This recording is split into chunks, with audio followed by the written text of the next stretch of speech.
자, 계속해가지고 부가치세 그 일기 확정 신고 방법 중에 지난 시간에는 일반적인 그냥 공통된 내용들을 말씀드렸고, 이번 시간에는 그 임대사업 하시는 분들, 임대업에 관련한 부가치세 신고 방법이에요. 임대업 같은 경우에는 뭐 일반적인 업종하고 신고 방법은 뭐 크게 다르지 않습니다. 근데 요 부동산 임대 공급가액 명세서라는 요 서식이 더 들어가야 되는 거죠. 그래서 오늘 말씀드릴 내용도 요 부동산 임대 공급가액 명세서 요 내용을 중점으로 말씀드릴 거고요. 나머지에 대한 신고 방법은 일반적인 업종의 내용하고 동일합니다. 그 다음에 이제 기억하셔야 되는 것들이 몇 가지 있는데, 그 임대업 같은 경우에는 공실기간이 있으신 분들이 있어요. 그러니까 임차인이 안 들어와 있는 기간이죠.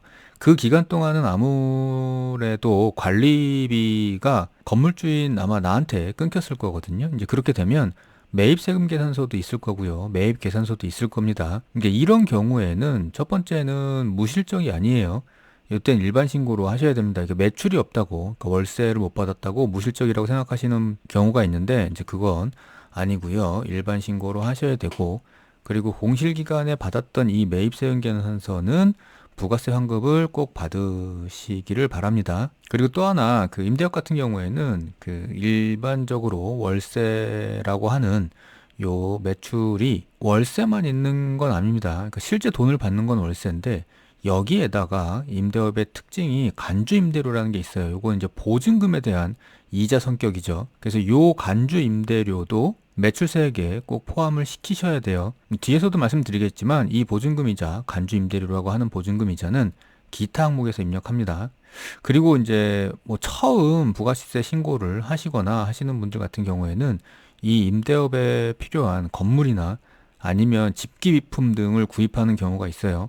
그러니까 그런 경우에는 건물 등 감가상각자산 취득 명세서라는 서식도 작성을 해 주셔야 되고요. 자, 이제 임대업에 부가치세 신고 하시는 경우를 말씀드릴 건데, 자, 홈택스 들어오셔가지고 세금 신고 메뉴에 부가치세 신고로 들어가시면 이제 이런 화면이 뜨고요. 여기에 이제 정기 확정 신고죠. 그러면 이제 아시다시피 이렇게 요 자료 조회 제공 서비스가 가능한 날짜들이 이렇게 나와요. 그래서 해당되시는 날 이후에 신고를 하시는 걸 권해드립니다. 첫 화면은 기본 정보인데요. 여기에 사업자 등록번호는 이미 떠 있을 거거든요. 여기를 확인을 누르시면 돼요. 간혹 가다가 여기 사업자 등록번호가 안 떠 있는 경우는 이 로그인 자체를 개인 명의로 하신 경우가 있어요. 그러니까 개인 명의가 아니라 사업자 명의로 로그인을 하셔야 됩니다.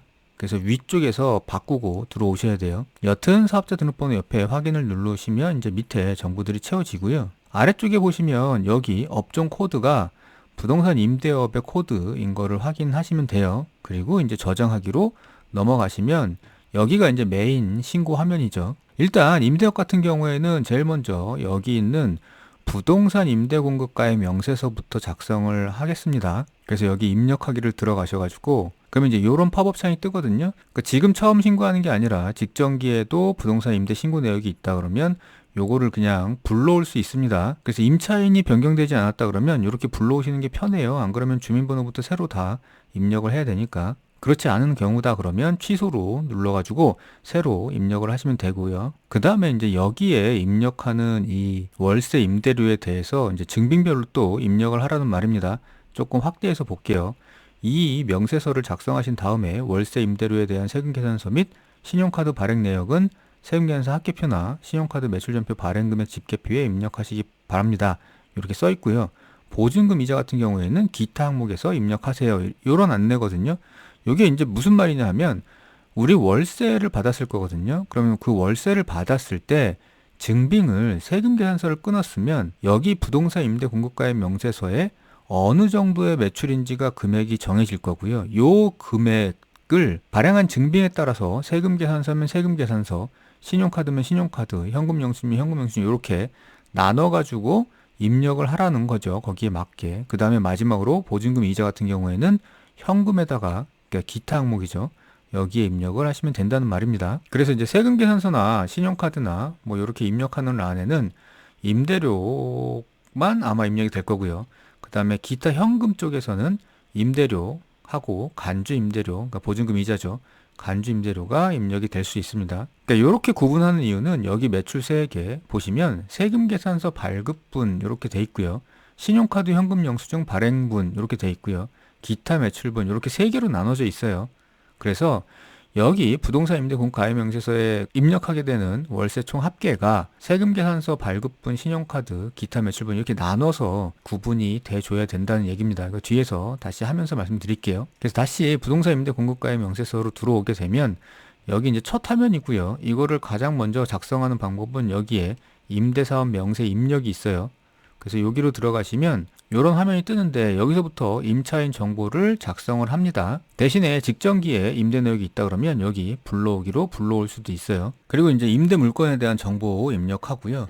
그 다음부터는 여기 임대 기간인데 여기가 좀 헷갈리거든요. 일단 먼저 갱신일 도움말을 한번 눌러가지고 어떻게 구분하는 건지 한번 읽어보세요. 그게 도움이 됩니다. 결국에 이제 임대업에서 부가세 신고를 하실 때는 여기 지금 임대 정보를 넣을 때 이 임대 기간과 임대 금액을 입력하는 게 가장 헷갈리고 그리고 중요하기도 하죠. 그래서 여기를 조금 임대 관계가 복잡하신 분들은 잘 보셔야 돼요. 그래서 임대 계약 그 관계를 입력하는 거는 여기 보시면 이거 좀 확대해서 볼게요. 그러면 계속, 그 다음에 갱신, 신규, 종료 이렇게 네 가지가 있고요. 요 네 가지 중에 하나를 선택해 가지고 입력을 하게 돼 있습니다. 요거를 이제 전반적으로 설명을 드리는 것보다 사례별로 나눠 가지고 입력 방법을 말씀드리는 게 아마 이해가 빠르실 것 같아요. 일단 지금의 신고 대상 기간은 1월 1일부터 6월 30일까지잖아요. 그러면 우리가 신고하는 기간은 요게 6개월밖에 안 됩니다. 근데 만약에 지금 기존에 직전기부터 기존에 있는 임차인이 계속 요번 기에도 있다가 6월 30일까지도 뭐 계약 기간이 종료되지 않고 계속 임차를 하고 있다 그러면 기존 임차인 그대로고요. 임대 조건도 변경이 없는 경우가 되겠죠. 그리고 가정을 1,000만 원에 50만 원이라고 가정을 해볼게요. 그러니까 이 경우에는 여기에 시작 시점이 어차피 과세 대상 기간이 1월 1일이니까 시작 시점은 1월 1일이 되고요. 그리고 종료되는 시점은 6월 30일이 될 겁니다. 그리고 요거를 입력하기 위해서는 계속을 선택하시면 돼요. 자, 여기서처럼 이렇게 계속을 입력하게 되면 지금 여기 보시면 갱신일, 입주일, 퇴거일이 이렇게 음영으로 칠해져 있어가지고 수정이 안 됩니다. 그래서 입주일은 1월 1일로 고정되고요. 퇴거일은 6월 30일로 고정돼서 이렇게 6개월 동안에 대한 계산을 하게 되죠. 그리고 밑에 임대 금액에는 1,000만 원 그리고 50만 원을 입력을 하면 되고요. 이렇게 입력을 하면 여기에 월 임대료 합계를 자동 계산하겠습니까? 라는 알림창이 떠요. 거기서 이제 얘를 클릭하면 이렇게 월 임대료 합계가 입력이 자동으로 되는 거죠. 자, 두 번째, 기존 임차인이 계속 임차를 하고 있는데 중간에 임대 조건이 바뀐 경우라고 가정을 해보죠. 그러니까 1,000만 원에 50만 원이었다가 임차인은 변경 없이 2,000만 원에 60만 원으로 변경됐을 때 어떻게 입력을 하느냐? 날짜는 4월 1일 기준이라고 생각을 해보죠. 그러면 여기 4월 1일이 갱신일이 됩니다. 이런 경우에는 갱신을 선택하셔야 돼요. 그래서 이렇게 4월 1일이 새로운 계약의 시작점이니까 기존 계약은 1월 1일부터 3월 31일까지 얘 기간에 대한 거 하나를 입력하고요. 그 다음에 새로 갱신된 계약이 시작되는 4월 1일부터 6월 30일까지의 계약을 또 하나 별도로 입력을 해서 이렇게 두 개를 입력을 해줘야 됩니다. 그래서 먼저 여기 갱신을 선택하게 되면 여기에 갱신일이 활성화되고요. 그리고 입주일이 활성화가 됩니다. 갱신일에는 좀 전에 2025년 4월 1일을 입력하게 되죠. 그래서 이렇게 갱신일에 2025년 4월 1일을 입력하게 되면 기존에 여기에 그 계약 갱신 전 여기 보시면 입주일이 1월 1일이고요. 퇴거일이 3월 30일이잖아요. 그러니까 요 3개월에 대한 걸 입력하는 란이 하나 생겨 있고 그 다음에 밑에 보시면 계약갱신 후라고 4월 1일을 입주일로 해가지고 6월 30일까지 퇴거일로 한 다음에 이렇게 밑에 또 입력을 하게 돼 있습니다. 그래서 이런 식으로 변경된 그 임대 조건을 여기에서 이렇게 입력을 하면 됩니다. 보증금 이자는 보증금을 입력하게 되면 자동으로 계산해 줘요. 그래서 내가 건드릴 건 아니고 보증금과 임대료 월세만 입력하면 됩니다. 그 다음 세 번째는 신규 임차인이에요. 그러니까 계속 공실로 있다가 요번 기에 뭐 예를 들어서 3월 1일부터 신규로 임차인이 들어와 가지고 임대가 이루어진 경우죠. 그러니까 지금 6월 30일 현재도 계속 임대가 되고 있는 겁니다. 그래서 이런 경우에는 신규를 선택하셔가지고 입력을 하시면 돼요. 그래서 화면에서 여기 신규를 선택하시면 입주일이 활성화돼요. 그래서 여기서 입주일을 입력하면 여기 음영으로 처리된 입주일도 변하게 됩니다. 이런 식으로 변하게 되는 거죠. 3월 1일을 입력하면. 그 다음에는 이제 보증금과 월 임대료를 입력하시면 돼요. 자, 네 번째는 기존에 임차를 하고 있던 임차인이 기중에 요번 신고 대상 기간 중에 계약 종료로 나간 경우죠. 그래서 5월 30일로 계약을 종료하고 나갔다고 가정을 하고요. 계약 조건은 1,000만 원에 50만 원일 때 이런 경우는 종료를 선택하시면 돼요. 여기에서 종료를 선택하시면 활성화되는 게 이제는 퇴거일이 활성화가 됩니다. 그래서 여기에 그 퇴거일, 계약 종료일인 5월 31일을 입력하게 되면 입주일은 당연히 1월 1일이 될 거고요. 퇴거일은 여기서 입력한 5월 31일이 돼서 그 다음에 보증금과 월 임대료를 입력하게 되면 1월 1일부터 5월 31일까지의 금액들이 여기에 계산이 됩니다. 자, 이제 그 다음 화면들을 보기 위해서 일단 임대료를 1,000만 원에 60만 원이었고 계속 그 임차인이 있었다고 가정을 하고 그러고 입력을 하고 넘어가 볼게요. 그러면 이제 먼저 화면에 입력했던 것들이 여기 이렇게 뜨거든요. 그래서 보증금은 1,000만 원이었고 월 임대료는 60만 원이었는데 기간은 6개월이 되니까 월 임대료 합계는 360만 원이고요. 보증금에 대한 이자는 자동으로 계산해서 15만 3,726원이 돼서 요것과 월 임대료 합계를 합해가지고 375만 3,726원이 임대 수입이 되는 겁니다. 결국에는 부가치세 신고를 요 금액을 기준으로 신고를 하면 돼요. 조금 확대해 보면 요렇죠.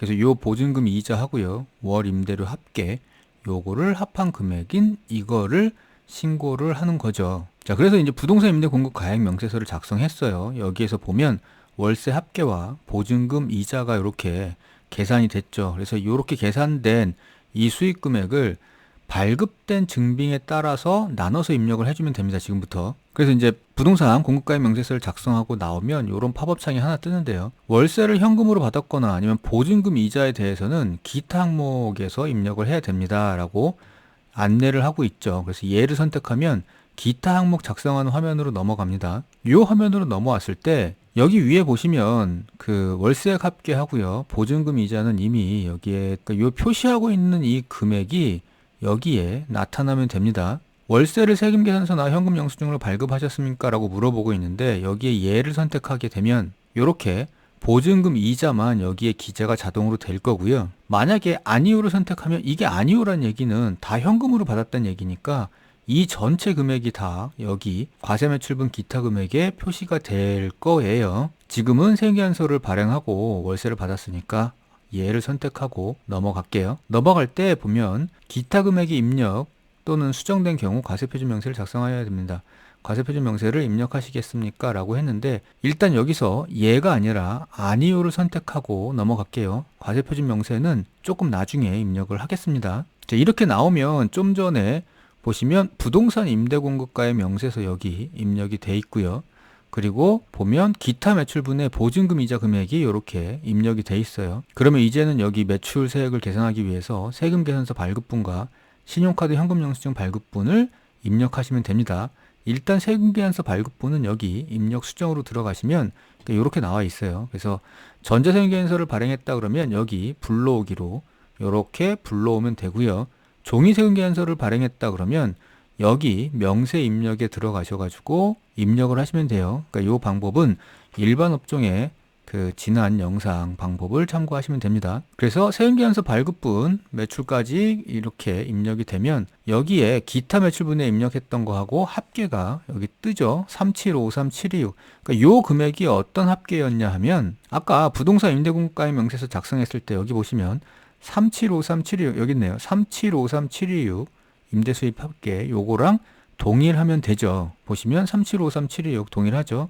자, 이제는 매출 쪽은 기재가 끝났어요. 근데 요거에 대해서 과세표준 명세를 작성을 해 주셔야 됩니다. 들어오면 과세표준 명세는 내가 어떤 업종에서 얼마를 벌었는지를 여기에 표시해 주는 거예요. 근데 보통은 임대업 같은 경우에 종목이 하나겠죠. 그러니까 지금 3753726이 여기에 있는 금액과 일치해 줘야 되니까 이런 식으로 같은 금액을 써주면 됩니다. 그리고 나오면 과세표준 명세에 표시되어 있는 이 3753716이라는 숫자가 가장 위에 써져 있는 수익금액의 합계 3753726과 일치해야 돼요. 그러니까 지금은 일치하죠. 그러니까 이렇게 되면 매출세액 쪽은 기재가 다 끝난 겁니다. 그 다음에 이제 매입세액과 그리고 공제가면 가산세 그리고 기타 제출 서식 등에 대한 입력은 기존에 있는 공통된 일반 업종의 일반과세자 부가치세 신고 방법하고 동일하니까 영상을 참고해서 신고를 하시면 될 것 같아요. 이제 그 내용까지 여기서 말씀드리면 내용이 너무 길어지니까 어차피 임대업이라고 해도 이 다음부터는 다른 게 없습니다. 그러니까 일반적인 업종과 똑같아요. 그 다음에 이제 그렇게 하고 나가지고 여기서 신고하기를 누르면 됩니다. 그러니까 신고하기를 누르면 되는데 임대업 같은 경우에는요, 종종 여기서 신고 화면으로 제출하기로 넘어가기 전에 이런 오류가 뜨는 경우가 있어요. 그러니까 일반적으로 보면 임대업 쪽에서 많이 뜨는 건데 과세표준 명세의 합계 금액과 과세표준 및 매출세액 합계 금액이 다릅니다.